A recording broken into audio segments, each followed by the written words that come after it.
I have an apology for someone. And I know you're going to see this video. You have said you want a public apology.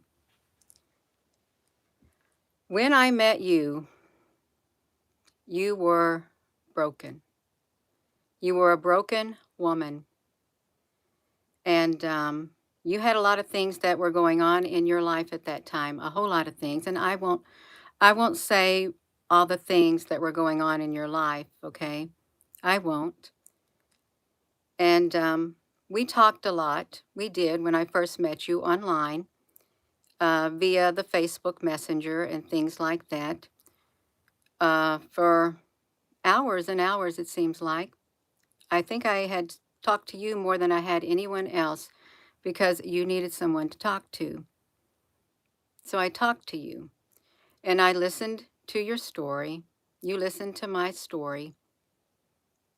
And we were there for one another. We really were. I am a loving person despite what was said. I'm a caring person. And as time went by, I didn't talk to you much anymore on the Facebook or something because you had went away, I guess, into the campgrounds or something like that. I wouldn't hear from you at times. And then you would pop back in. You would pop back in and we'd talk some more. We would. And you said, Gina, honey, Gina, I want to give you this car. I want to give you this 2020 Equinox. I want to give that to you, Gina. I feel led. That car's yours if you want it. You're such a nice person. Or I don't know how the story went. I said, I don't need that car. And I didn't. I had around 5 cars of my own out in my parking lot. I didn't need it. And I said, no, that's okay. You said, no, I want to. I want to. And that's okay. That's all right. That was very generous of you. It was, even though I had my own vehicles. And that's okay. I wanted to be there for you. I did. You were broken. You needed someone to talk to because at this time, you were all by yourself. All by yourself, living in your camper or your RV. And did I enjoy those times I talked to you? Yes, I did. I did. We shared encouraging things. I tried my best to build you up. You tried your best to build me up too. You know, we were there for one another. And I don't know when this specifically started. 2023, maybe somewhere in 2022. Yeah, we would have conversations, and they were very mutual conversations. They were. And somehow you decided you're going to get that car, you're going to ship it. You're going to ship that car to Gina. And in between, you know, you're camping at the campgrounds and stuff and meeting people. I said, okay, okay. And finally you did. I want you all to know that this right here is being turned into a Netflix on a Facebook group that is called Gina Hill Block Party. Gina Hill's Block Party of all the people that Gina blocked. It's a group that loves this unfolding drama in my life. So now they're making a movie out of it, a Netflix. So where was I? Now I'm speaking from my heart is what's happening. Hello, PJ. I'm speaking from my heart. So you try to get the car shipped here. You wait in the parking lot somewhere, maybe Walmart or something, and you see this guy. You know, you want to put the car on there, but he took off because he had a car carrier, and he didn't realize what you were asking. So I remember that time. You would sit and call me on the phone. We'd talk and text because you waited and waited and waited. You wanted to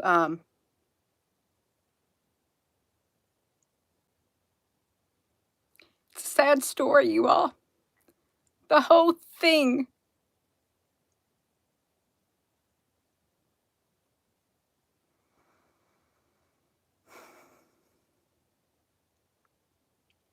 I'm going to finish this story. I'm going to finish this story. So you couldn't get the car shipped. That was all right. I said, that's fine. Don't worry about it, because you know you would stress out about things. I'd say, don't worry about it.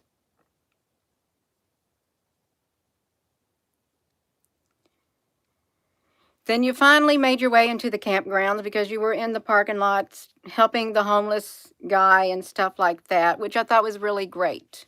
I really did. Yeah, I remember talking to you like that. And your videos, you would tell me, Gina, record everything. Record everything, Gina. Everything, everything, everything. I was your friend. I was your friend.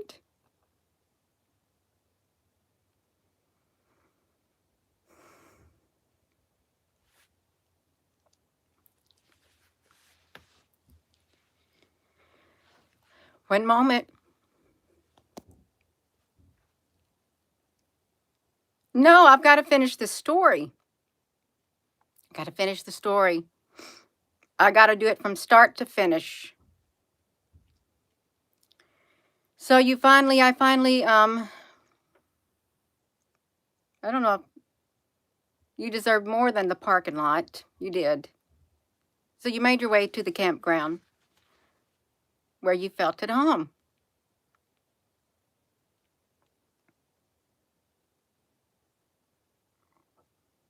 You were happy. You were happy. You loved being out in nature. And we talk every now and then, but then we didn't talk too much because you found people there that you could talk to, which was great, because it's very important not to isolate yourself, and you were isolated. It's unhealthy, but you liked it that way. And this is I guess maybe in the early part of last year. You were going to make your way to Indiana. You're going to make your way to Indiana. You're bound and determined to get that car to Gina, because you said it's a gift from God. Bound and determined. I said, okay. And we would talk. You'd say, Gina, well, I'm going to leave the campground. I'm only going to be staying here till whatever. And then, I'll head your way. And then when it came time for you to leave, I've decided I'm going to stay an extra whatever, or another week or so. I don't know why you would do that, but you would. And I'm thinking, okay. And then you would move to another campground, and then you meet somebody. You would meet somebody, which you love meeting people. You love people. You really do love people. You love being around people. You love helping people. You do. And this is a story. I'm giving an apology to someone. I am. They asked for an apology. I'm giving it to them from my heart. So you find this veteran. You do. You even show me videos with him and stuff. He was really nice. You were helping him because you like to help people. You like to help people. You do. And he was so gracious to let you stay on his property, and you stayed in your RV. You did. You stayed in your RV, and you helped take care of his house and stuff like that, which is it's really nice. It is. And then you said, Gina, I'm going to get that car. Can you look up a list of places that I could call to like ship that car? I didn't want to. Because I thought, I don't know what to do. I don't know what to say. I want y'all to know I didn't need that car. I didn't, but she insisted, and it was coming from a good place. I think. As of now, I don't know, but at that time, this is Gina, at that time, it was coming from a place of love in her heart. So she finally gets a hold of this guy, and he gets the car transport. She cleans the car up. This is her car that she hadn't driven because she wanted to be on her home on wheels. She wanted to have her home on wheels, and she didn't want her car sitting there. She said, I could have gave that car to anybody, but I chose to give it to you. That's what she said. So she sends a video of the guy loading her car up, and she wraps it.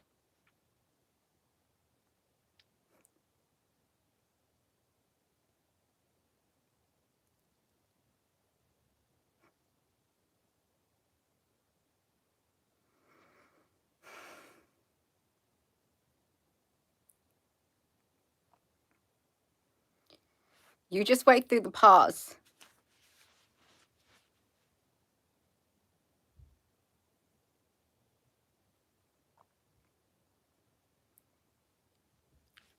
She wraps the steering wheel with this wrapper. Beautiful ribbon. It's white with red hearts.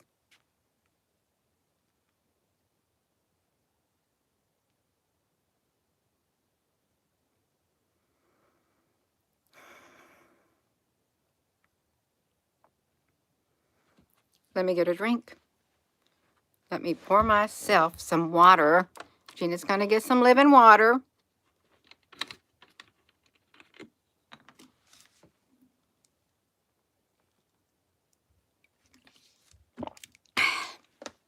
Got it. We're talking about Justice Missouri, also known as Nierka Lopez. So I'm finishing this story. I'm giving an apology, but you got to have the backstory of all of this. All of this. So she washed the car to the best of her ability. She has the car loaded up in this pull behind thing. She does. And she has it. She has her car transported to the Love truck stop. And she said, you know, when it gets there, I want you to record it. I want it recorded. I want to see, you know, I want to see you happy. She did. So I had my friend, when it didn't arrive, I had my friend use my cell phone record. It was a pretty car. Really, it was a nice car. I could never believe anybody would ever give me something like that. And she said I was to be told that it was from a gift from God. Now, granted, I had all my vehicles. I didn't ask for that. I did not ask for that car at all. I had all my vehicles in the driveway. So we did. We recorded, sent a little bit of videos of getting the car. And I drove it home, and I unwrapped the ribbon on the steering wheel. It was very pretty. And stuck it in her car thing. And we're going to tell you the whole story, you all. You want to stick around. You want to stick around for it, okay? Stick around for it. It's a sad, sad story. It is. Things have reached a climax. They have. It's a sad, sad story. But it was a beautiful story. So I got the car, and it has Oregon license plates on it. It's not in my name. It's still in her name, but I would drive it a while.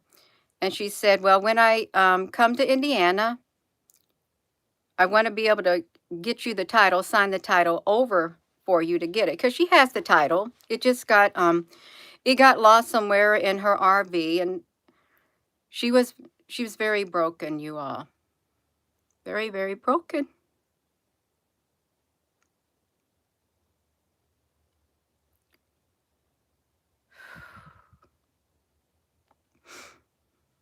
The inside of her RV reflected her on the inside.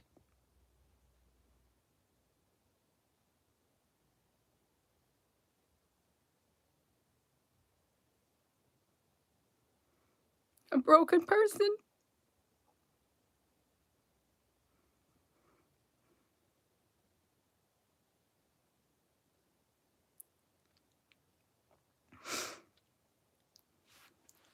This is what life had done to her. And I'm not going to tell her story because that wouldn't be right. It would not be right.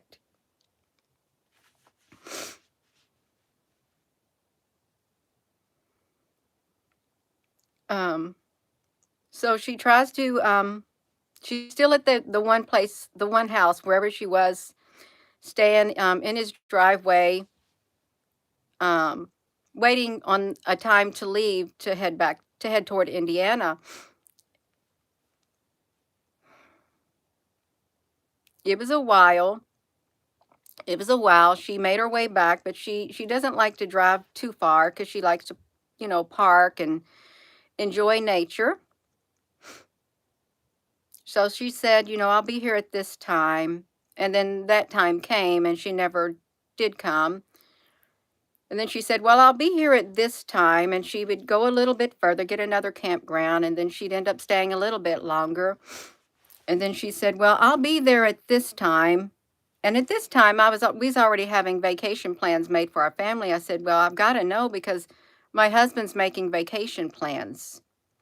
Oh, well, I'll be up this day afterward. And in the meantime, I had my one friend who needed a place to stay. Her name was Kelly. She was staying in my she shed because she had just went through a divorce and she was down and out. She had no place to go, no place. She was broken. She was broken too. And I remember Kelly from my work because she stood up for me when the gangsters came after me. She stood up for me.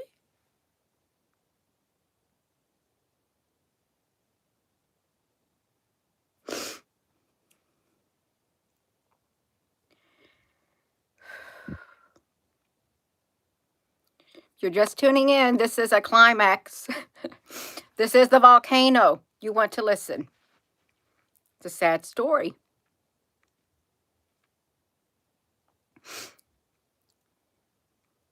So Nierka, Justice, she said, well, Gina, I'm going to be, she found out my friend was staying in there. She goes, well, you don't want somebody staying in your she shed too long because they could claim squatter law or something. She needs to probably find a place to live and stuff and things. And Gina, well, I relayed that back to my friend Kelly. Kelly, if you're watching, honey, I've already spoken to you and I love you. I said, Kelly, you need to find a place to stay and, within this time frame because Nerica's coming down. Okay, Gina. Okay, I'll do it, Gina. So I went with Kelly and we went looking at apartments for her to move into and we found some. And Kelly moved out and then it came time for Nerica to be there, but she wasn't there that week either. And then I'm sitting there thinking, well, I won't go into that. I won't. It's like Nerica would say, I'm going to be here at this time, but she could never follow through. And I understand it. She's broken, and that's what some broken people do. This was all new to me. I've never had a relationship like this in my whole entire life ever. I didn't know. Didn't know. So she finally, she was getting so close. The reason she didn't come the time she was meant to come, her friend told her, it's going to be a trap. It's going to be a trap. And I remember receiving a phone call from her from the truck stop. And she was fine. Talking on the phone and stuff. And then another message. She says, I can't come there. I don't know you. I can't trust you. I don't know you. And she was very adamant. I said, but you said whatever. I remember having some words back and forth, and she said her feelings need to be respected. And I said my feelings needed to be respected too. Justice is in the live stream. She's hearing my apology. You're going to have to listen to the whole story. You are. And that's okay. I waited. It was hot. It was hot. That's what I remember. It was hot. It was really hot out, and her air conditioner in her RV wasn't working. And she had her cat. And it was getting up in the hundreds. It felt like 100 degrees outside. So I was getting the downstairs bedroom ready for her because it's cool. I said, you can stay in the downstairs bedroom. It has air conditioning because her air conditioning wasn't working. It wasn't. So she did. She didn't come in the house. She stayed in her camper for a little while. She did. And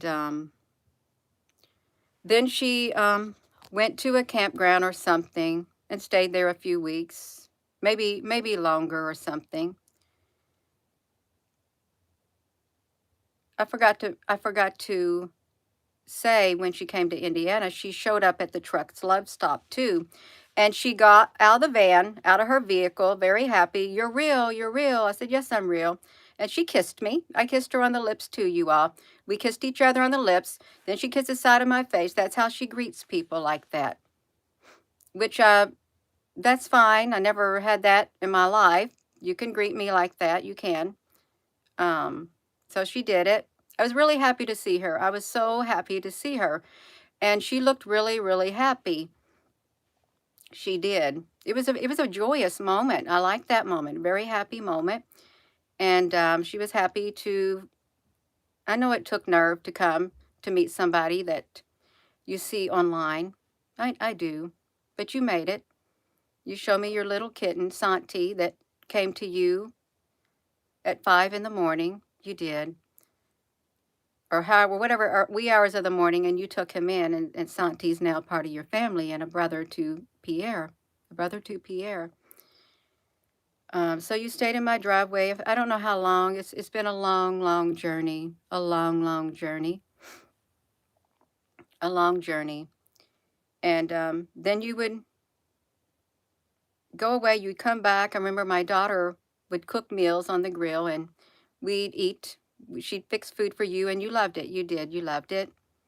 And it was nice. You had home-cooked meals. You said, if I can have some home-cooked meals, you had it. We gave you home-cooked meals and stuff. We did. You still, at that time, stayed in your RV. You didn't want to come in the house. You didn't. And that was understandable. And then I had the Subaru. We got it. The whole story has got to be told, you all, to get the context of it. So, Justice Honey, she told me, I was in the verge of getting rid of my vehicles. I had already gotten rid of my 2 Jeeps. They were extra. They went to people who needed them. And I had my Subaru, and I knew who I wanted to give it to. I did. I was going to, hold on a second. Okay, I'm back. Can anyone else, Nadine, honey, this is a story. Does anyone else want to be a moderator on here? Listen, does anyone else want to be a moderator on here? Because you can. So we cooked and shared our food with her. Susan, you got this, honey? Yeah. We shared our food with her and stuff, and she's very independent. She's a very independent woman. So it was coming time to get the Subaru. It did. To pick up the Subaru. She said, Gina, you got that Subaru. Could you, what about your friend? She needs a vehicle? I said, yeah, but my Subaru, I can't drive my Subaru all the way across country. It needs fixed. I can't. It needs fixed. Applebrooks, honey, Justice is also in here. She's commenting. She hasn't gotten blocked. She needs to have a voice also. This is part of her. It's part of her story. It's her and my story. So she said, Gina, you need to call the Subaru place and see if he will can fix that Subaru. I'll pay for it to get that Subaru fixed. I said, no, I don't want to. She said, do it now, Gina. Go down there, see if he's there. We need to get that Subaru to your friend in New Mexico. So I get a hold of him. Yes, he'll do it. I get the Subaru in there, and it gets worked on. And I think she was still staying here in her RV in the driveway. And it was still hot. And we would sit and drink some coffee in the morning on the porch and look at the tree where Rosie goes at. She called it the tree of life, which is beautiful. It's really beautiful. It was nice to sit there and have coffee with her. And sometimes we take a little bit of walks. We would. But then The day the Subaru was done, the guy said, I'm through with your Subaru. And she was going to, she go, well, hold on, Gene, I'll go with you. And she went in to, try to find her wallet or something so we could pick it up. And I was praying that, I hope she can find it. I was in the basement praying. And I waited a while, and then I said, well, I'm just going to go ahead and pick up the Subaru. My husband's going to take me. He's going to take me and pick up the Subaru. So I picked it up, and I paid for it. I did, which I had the money to pay for it. I did. And I remember talking to her on the phone. Gene, I'm just going to go to a campground right now because I think she was really tired. And she was tired. I understand she was tired. And that's okay. She had to go. She did. And I decided I want to take that car. I want to take that car to New Mexico. And I wanted to go on a trip. I want to take my daughter. So we got up the next day, and me and my daughter went to New Mexico. And we dropped the car off. We did. It was a beautiful, beautiful trip with my daughter. And I then came back, and she was in a campground somewhere. She loves the camp. She loves to camp. She's in a campground somewhere. And then her hair was normal. We got to talk about her hair. Her hair was normal at times. I think her hair looked really good when she came. She had all of her hair. But then I hadn't seen her for like a month or something. And I spoke to her very little at that time, maybe text messaging and stuff like that. Because I was worried about her, you all. I really was worried about her because just was. To just go away like that. And she comes back and she stays for a while. She does. And we get in the vehicle. She said, I want to go. I try to get some of her hair out. She said, no, we're going to go to Michigan, see if this beautician can do it. And the beautician spent 3 hours on her hair, and she didn't make much progress. And she told me what needed to be done. I said, okay. So we came back, and I worked on her hair. I did. Had the Crisco oil, the olive oil, and all of that. I did. And it was difficult, I was really difficult. Her hair was really, it was all up on top of her head, and I had to take it out strand by strand, her hair. And I know it's frustrating. Yeah. Oh, during that trip, she decided that we were going to go see Tray 57. She had made reservations at a campground up there. I drove the Equinox, and she drove the RV that time. So Tray 57 came up. I didn't even know that she had that planned until the last minute, and he didn't even know that she was there.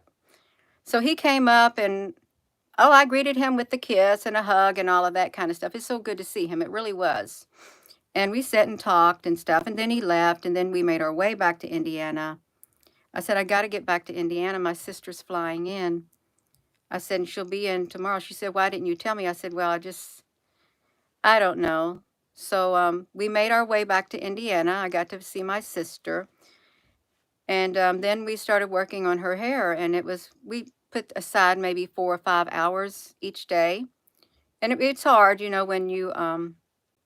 when you're in pain and stuff like that and you're tired. It's hard. I know it is. I wouldn't want my hair to have been like that. So we worked on it, and we got one side done. I think that was around 3 weeks. And it was very difficult. It was. And she sat there through it. She said, Devil, you're not taking my hair. And he didn't. Then we started working on the other side, which one day it was floppy. It was really floppy one day after we got the one done. But the next morning it turned into a big rat nest, a total rat nest. And I kept trying and trying and trying to, about all kinds of hair things for her hair. Try to loosen up all that kind of stuff. Loosen up the rat nest and everything. And it was just a slow progress. And she would tell me, no, Gina, you need to do it over here. Stay in one place and whatever. I had to take 2 Benadryl, you all, because it was very stressful by this point, really. Um, with her hair being like that, and then the next day waking up, it literally felt like the devil did do it. We got a lot of it out. I got some out on the left side to where it would be long, and on the back. And I did a video, and she was going to cut her hair. I said, no, don't, you might chop off your hair too much. So I cut it, and we took a razor blade and cut it open.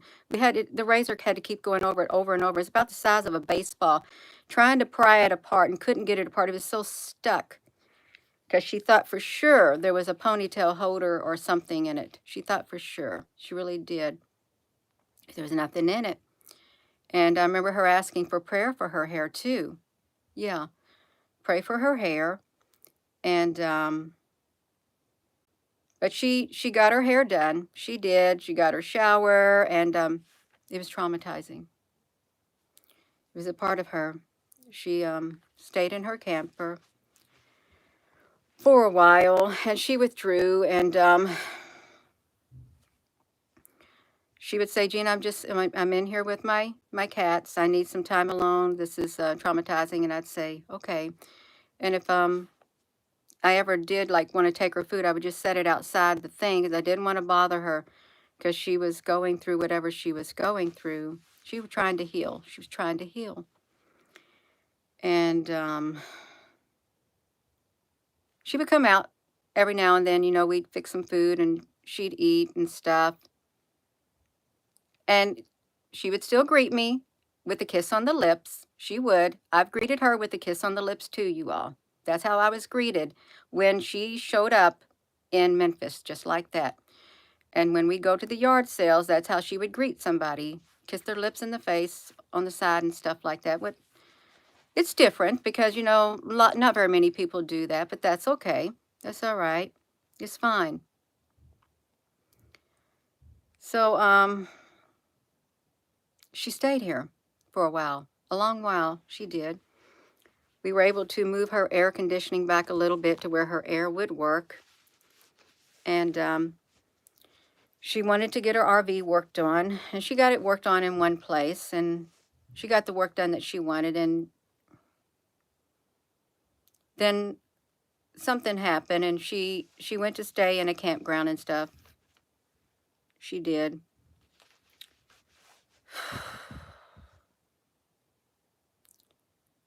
Then she came back. And she stayed in the driveway, and she was taking care of her now. She's going to take care of her and getting her life back on track. Get her life back on track for herself, which was great because she needed it. She really did need it. And I'm not going to say what it was. She was going to take care of her because she was once broken, very broken, and I can attest to it. So then it was getting cold. It was getting cold in the camper. And she said, Gina, would you mind one time if we could find like maybe a little tiny house or something to put on your property, or sometime we go out and look for one, or maybe a piece of land and something. And then one time she said, well, maybe I could just go in the she shed because it was getting cold. It's really cold. I said, I don't mind. I don't. And we got some rugs. She got some rugs for inside there and stuff to make her cats comfortable and things, which was really nice. It really was. And it looked really nice in there. And her cats were happy. I was happy that she was in there. I was. While her RV was getting worked on, because she has her RV getting worked on now too. I mean, it's getting cold. And we would share some food. She didn't really want to eat much of our food because she's very independent. She would just eat whatever it is she eats. But sometimes she would come over and get something to eat that we cooked. She would. And sometimes she would withdraw. And I didn't understand why are you withdrawing to yourself and stuff.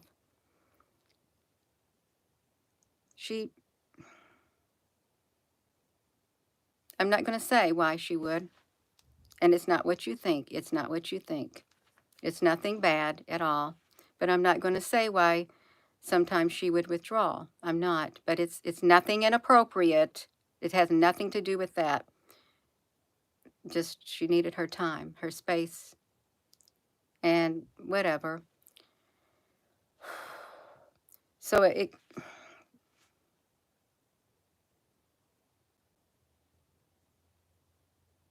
no, I felt her pulling back. Per her friendship pulling back from me.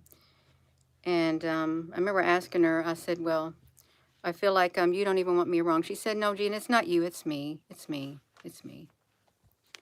It's me. And that's okay. I said, well, it's all right. I can rise above it. I can. I'll give you the space you need. I said it. I'll give you the space you need. And something happened online. There was a Facebook, YouTube accounts that came through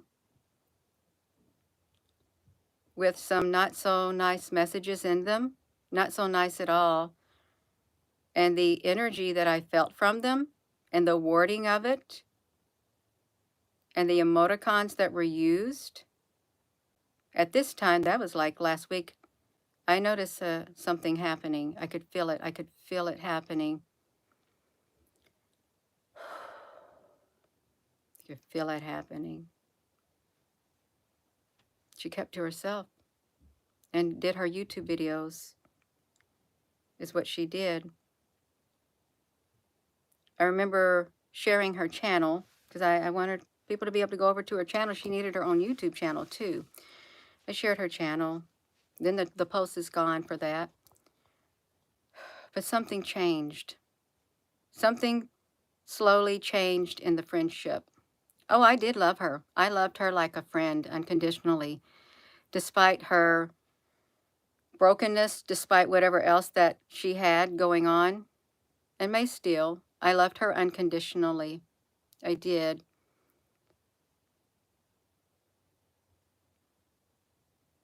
But she withdrew. And then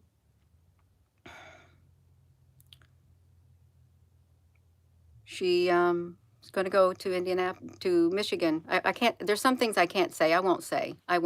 She's going to go to Michigan to see, get a checkup from her doctor and stuff like that. And she told me she was going to do something on Thursday, and then she was going to wait to leave on Friday. She wanted to give me a hug goodbye.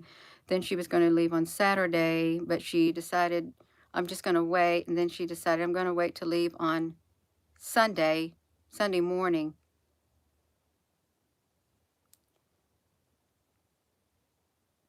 There's more to this, you all. There's a lot more to it. And I noticed a change. I saw things.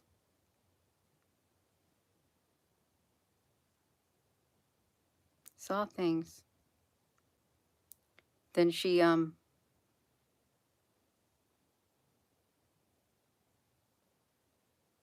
went to Michigan. And despite whatever had happened in between there, I texted her a message, said that there's an Easy Link pass on that Chevy Equinox that was on Sunday. I hadn't received any text messages from her until today, and I didn't reach out to her either. I could tell, I'm intuitive, she's intuitive, I could tell something went wrong. A message had said, there was a cryptic message that said that I had disrespected whoever this person was, her, and that I've been telling people that she is evil, and this YouTube thing showed up in my live stream, something about shades, and you try to put out my light. You tried to put my light out. I'm thinking, who is this?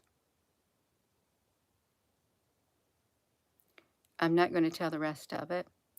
But she packed her car up on Sunday. It was around 10 o'clock.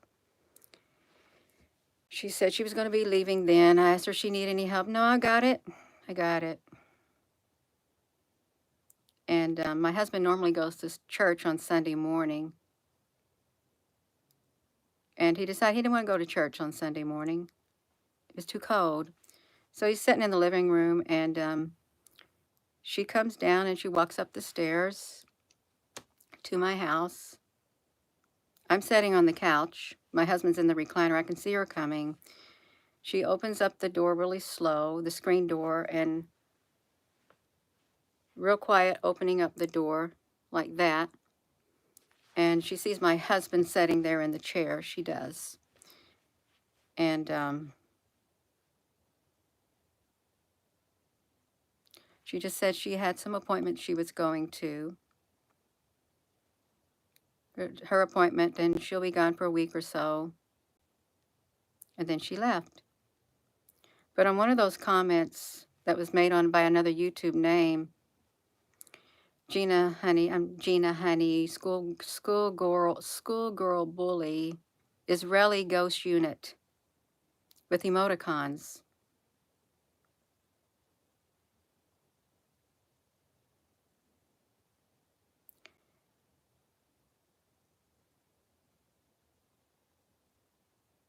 Yeah. Then she got there, and when she was in Michigan, she posted something. This is a sad story. It started off good, and she posted something on her YouTube page. What kind of a loving person would want her husband dead for health insurance and security? I would never do that. Of course, I knew exactly who she was talking about. She's talking about me. Because I don't have the ideal marriage. I don't. Do I love my husband? I do love him, or I wouldn't have been with him. I love him unconditionally. I love my husband unconditionally, and I have never wanted my husband dead. Never. Me and my husband had split up. I got a divorce back in, you got to hear the whole story. I got a divorce back in 2016 because my husband had a relationship with another man, way back in his military days. And that devastated me. It devastated me, and I just could never, never got over it really. But as the years passed, I learned to accept what had happened. He doesn't do that anymore. He might look at whatever, guys or something, or women or cats and animals, but I realized it's not for me to judge. It's not for me to judge him. I used to get upset, but I stopped it. I stopped it. My battery is getting ready. My battery's getting ready to die. I did. I stopped it. Hold on. My battery's trying to die on me. I accepted that with my husband. My husband is very good to me. Very, very good. My husband and I have never displayed physical affection in public. That's just not him. Okay, it's not. I don't know any woman who stayed in a marriage 30 some odd years and you really had a healthy relationship if you compare it to the other ones. Did me and my husband have our ups and downs? Did sometimes he say and do things that I didn't like? Yeah, like talking over me, and I felt like I had to walk on eggshells. But guess what? I grew beyond it. I grew beyond it. Do I have a happy home? I do have a happy home. My home was happy. My home is peaceful. This is the home that love built. Love built. Through all the ups and downs. This is the home that love built. And no, I wasn't going to leave my husband. I'm not going to leave my husband. I'm not going to leave my family, my friends. Did the thought, no. Sometimes I wish I would have a knight in shining armor to just come take me away. I did. I thought that throughout my life. But you know what? I do have my knight in shining armor.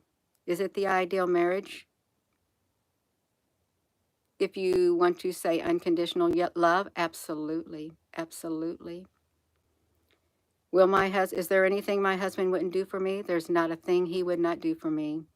Is there anything that I wouldn't do for my husband? There's not a thing I wouldn't do for him. Nothing. So then, there's the background on that. I see another post this morning. What do you do when she shares another post on her page? What do you do when someone touches you, whatever, sexually, your private part or something without your consent, and she snaps a screenshot and writes the word crime on it? I'm thinking, okay, what are you going to try to say? What are you going to try to say? It's not good, you all. It's not good.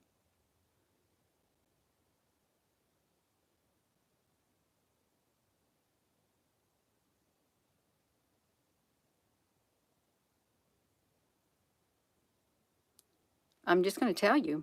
I'm just going to tell you. I was extremely fearful when I saw certain posts and a couple of videos that she did. I had to go take my son back to Fort Knox. I had to take him to Fort Knox. I didn't want to leave the house. I didn't. And I was kind of scared when she was going to tell me goodbye, because my husband would have been gone in church. I didn't know what was going to happen. I did not know. I didn't know what. She looked rather alert, rather startled to see him sitting there. It was strange.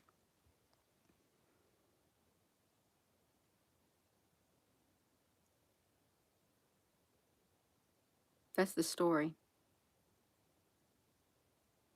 Then she's done a video on her channel. She wants a public apology for kissing her and touching her. I'm going to give you your public apology. I apologize for, I wasn't a good enough friend for you. And the whole time you stayed here, I never once asked you to pay one single penny. Never, ever, ever, never, never. I brought you into my home. You took showers and stuff. It's okay. I didn't have a problem with it. You want to clean up, and we didn't have a problem sharing our food with you. We didn't. We took you into our home, a total stranger. I have a daughter here. I have a husband here. It's my fault. It is. I really did want to be a good friend. I was trying to have a good friend. I really was, you all.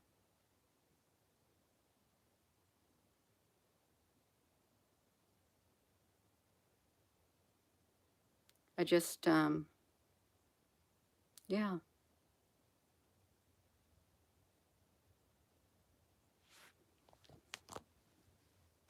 Have I been? No. This is the truth. This is the truth right now. I loved her.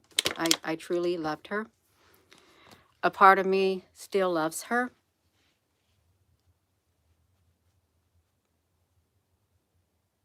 She crushed my spirit. Crushed my spirit when she did to me what she did. It's never again. I won't walk on eggshells. And I'm not a doormat. I'm not.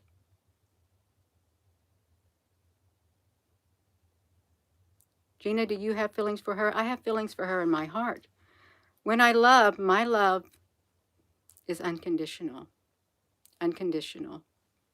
I overlooked her faults, her whatever. And now I'm not on here to bash her. I'm not bashing her. I don't do that. That's low and that's dirty. It's low and dirty.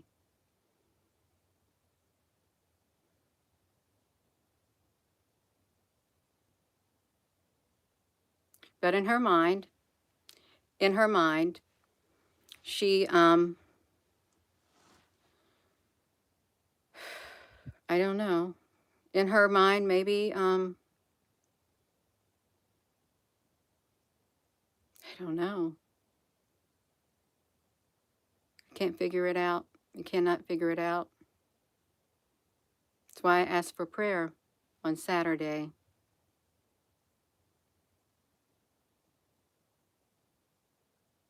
Because when I read the one message showed up under a post,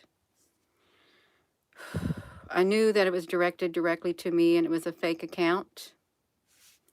And then when I saw the 2 videos dressed in black garb and showing the handgun on the table of the she shed, no, no. Before she left, and then what kind of loving woman would, what kind of a loving person would want her husband dead? And then someone said, "Are you talking about Gina?" That comment has since been erased.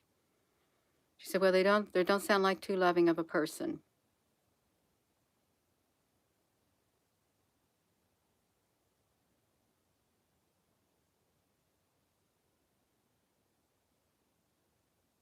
Can you forgive her, Gina? Oh, I can forgive. I can forgive her. Will she forgive you, Gina?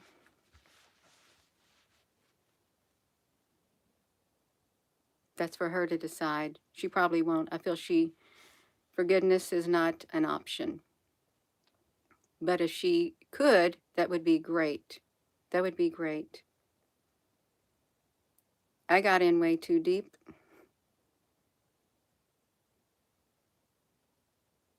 I got in way too deep. That's the story.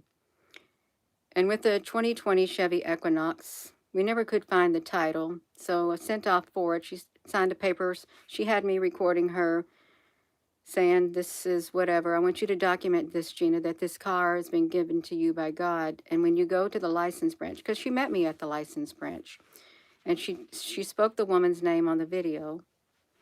But the title never could come through. It couldn't come through. And I said, "Well, I don't know what you do with that car because I can't drive it.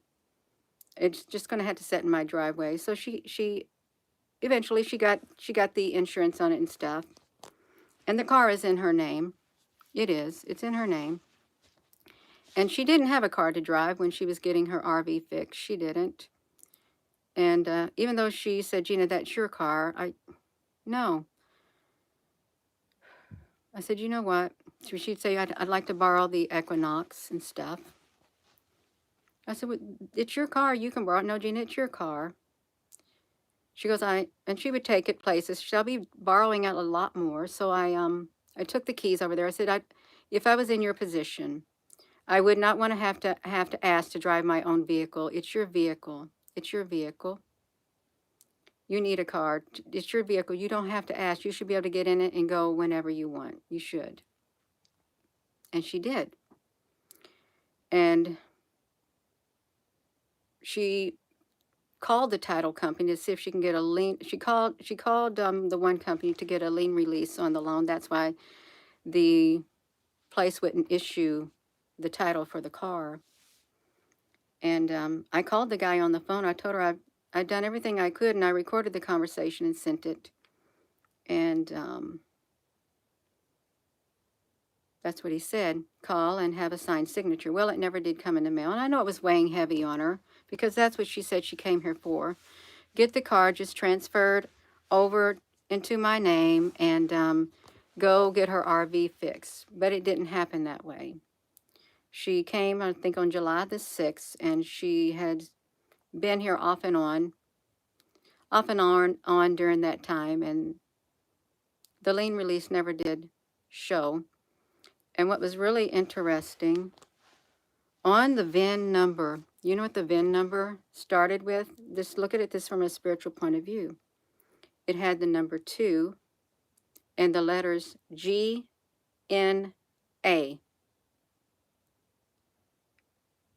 Gina. And she couldn't believe it. I said, I didn't even know you at that time. And I didn't know her.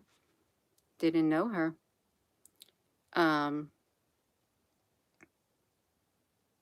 Yeah. So it didn't come through, and that's fine, you all, because I've got my vehicles to drive. I know that bothered her, but I'm sure it doesn't bother her now. That is her vehicle. It is. It's right. My whole family is aware of what's happening, and a lot of other people. And I didn't want to bring this stuff here on social media. I did not, because they're going to do a Netflix movie on the Facebook group. They're watching this and they love it. They love it. No, it's got to stop.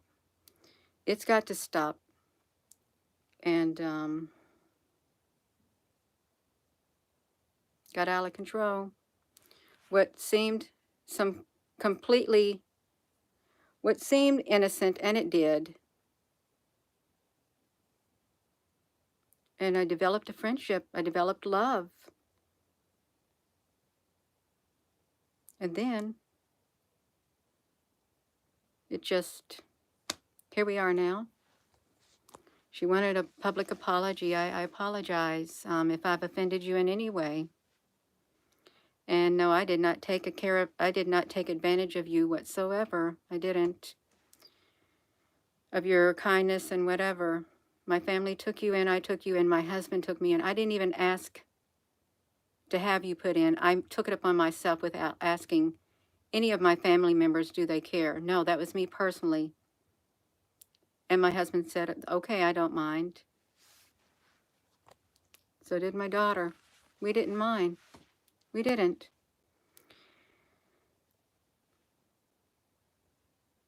It just all went downhill within the past couple of weeks. Within a past couple of weeks, everything just literally just poof out of nowhere. It wasn't like her. It wasn't like her. It wasn't like her. And now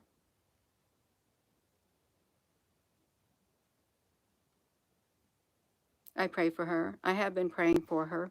I have. Never thought I could pray. I never have been able to pray for people who I felt like did me wrong.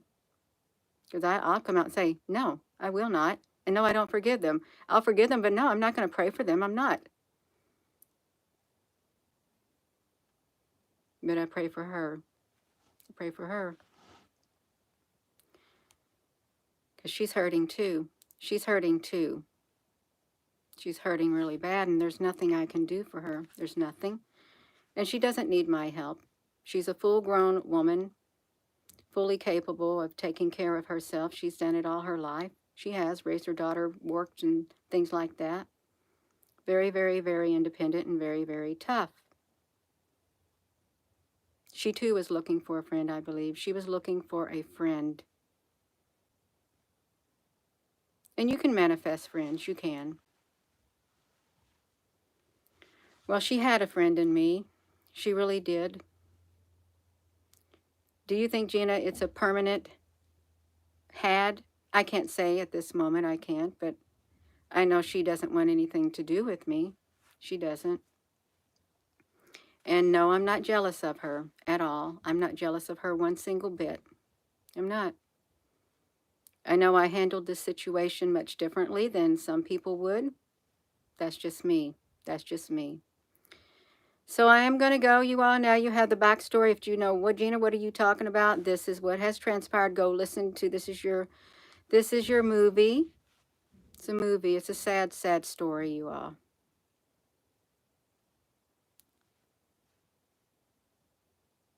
There's still love in my heart for her. There is.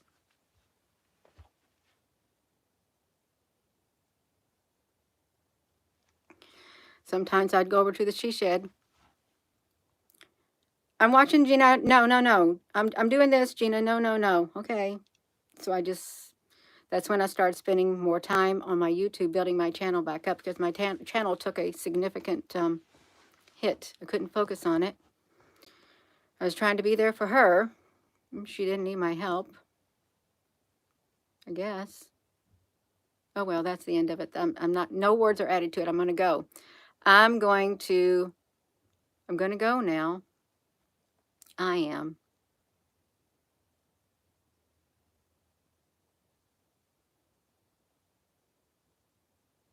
And I'm not out here to slander her either. I'm not. That's wrong. It's wrong to do that to other people and their families. There's my Nierka. I'm sorry. Really, I'm sorry. So I'm going to go. With that being said, hello, wherever you are in any part of the world. Hello. From my heart to yours. Love you. Have a wonderful rest of your afternoon.